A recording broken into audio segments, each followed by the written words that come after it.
I've been asked this a couple of times already. Will Holosun function without a battery? Is the solar panel strong enough to supply enough energy to the reticle to make it work just by itself? And well, the only way to really answer that question is to try it. We have a 512 and a 510. This represents a pretty good range of what Holosun offers.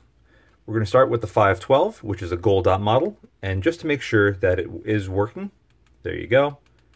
Goes all the way down, all the way up. This is still with the battery in place, and we're going to take a look at the 510. Again, all the way up, all the way down, and all the way back again. So these are both working with the batteries in place. Now to remove the battery on a 510, you have two little screws over here that come out. I removed them already for convenience sake. They supply this little tool which is used for making adjustments and removing the battery tray. So there's a little slit on the side and you basically pry it out like so. And you remove the battery. Place that over to the side. With the 512, however, you have a quick release battery mount. I don't know why, but you do. You push forward on this, releasing that, and you twist this 90 degrees, and the battery slides right out. It's a really cool system. I just don't know why they have it. Not when you could have just two screws and a plug. You know, you have an optic that's rated for 50,000 hours battery life. Makes you wonder why they spend so much money engineering this as opposed to engineering a quick release mount like they have on the 510. Don't ask me. But here is the moment of truth. Well, it is still on. It's a little dim. It's not maximum brightness, but it is functioning. Now, could that be just from the light, or is there a capacitor inside? Well, let's find out. I'm completely covering the solar panel, and it is still on. As you can see, it is still functioning, and I'm completely covering the solar panel. So I'm led to assume that there is a capacitor inside that is storing power. And it makes sense because I believe for most solar panel applications, the solar panel feeds power to a capacitor and then trickle charges the battery from there. Makes sense. Will it go down? It will. So it won't go down until it just shuts off, and then it goes up. Now, I do have a flashlight here. It's pretty bright. Let's see if this will make a difference. Yes, it does, instantaneously. So it will work on artificial light. Panning back and forth, you'll see that it is very efficient and very quick to respond. All right, let's put that down. Let's take a look at the 510. And the reticle is still there, but it's very, very dim. Again, it could just be from the artificial light. Now, this is going to be a little bit harder to cover. Where'd it go? It's still there. It's right dead center. And it looks like it shuts off. Now, this could be because green lasers are sometimes more difficult to power, but let's power it up. And you can see it discharges ever so slowly. So that looks to be almost maximum brightness. Shut it off, and it will slowly dim down. It's good to know that this works with artificial light. So if you're ever in the situation that you want to make sure your Holosun's topped off, you could put it indoors under a bright light and it'll still function. Again, you're going to come back across. It does illuminate, and then as you come off the solar panel, it starts to dim down again.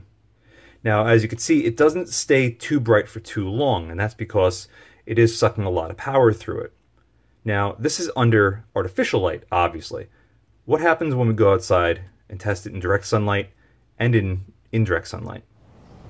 So it is unfortunately a little bit overcast today, but there's still enough sunlight out here to power this reticle. Now, one thing you're going to notice that it is blinking. It could just be that it's under maximum voltage to maintain this sort of level of intensity. As you can see, it is clearly daytime bright, which is a good thing. And if we were to click down, it will dim. And we'll see if it is going to stop blinking right now. It is, so it's clearly a matter of being at the threshold of how much voltage the actual brightness requires and how much the solar panel can actually put out. So if we go all the way up again, which is, I believe, maximum brightness, you are going to see that it might start to blink once it's depleted the minimum requirement in the capacitor.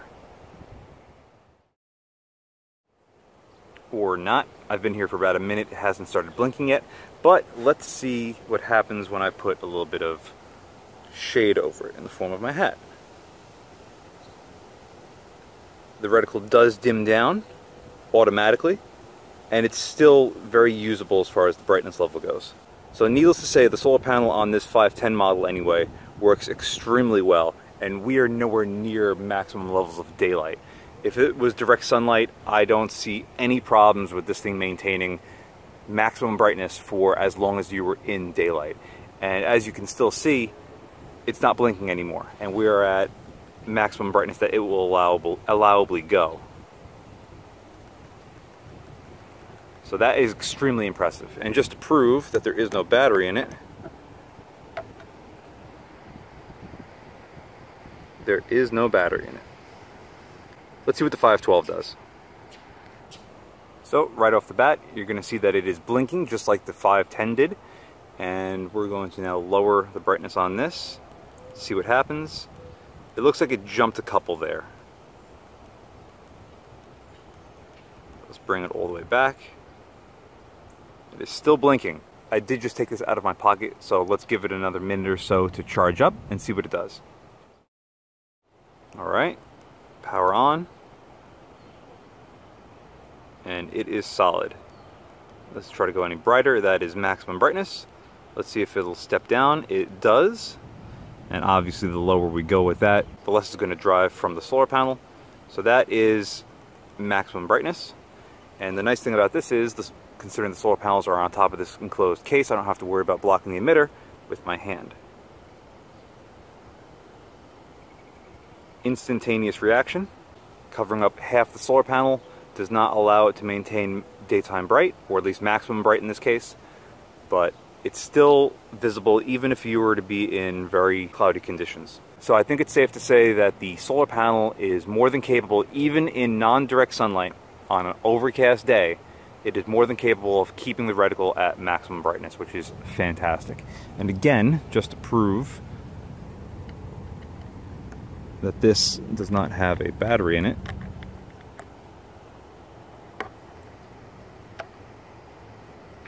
no battery whatsoever.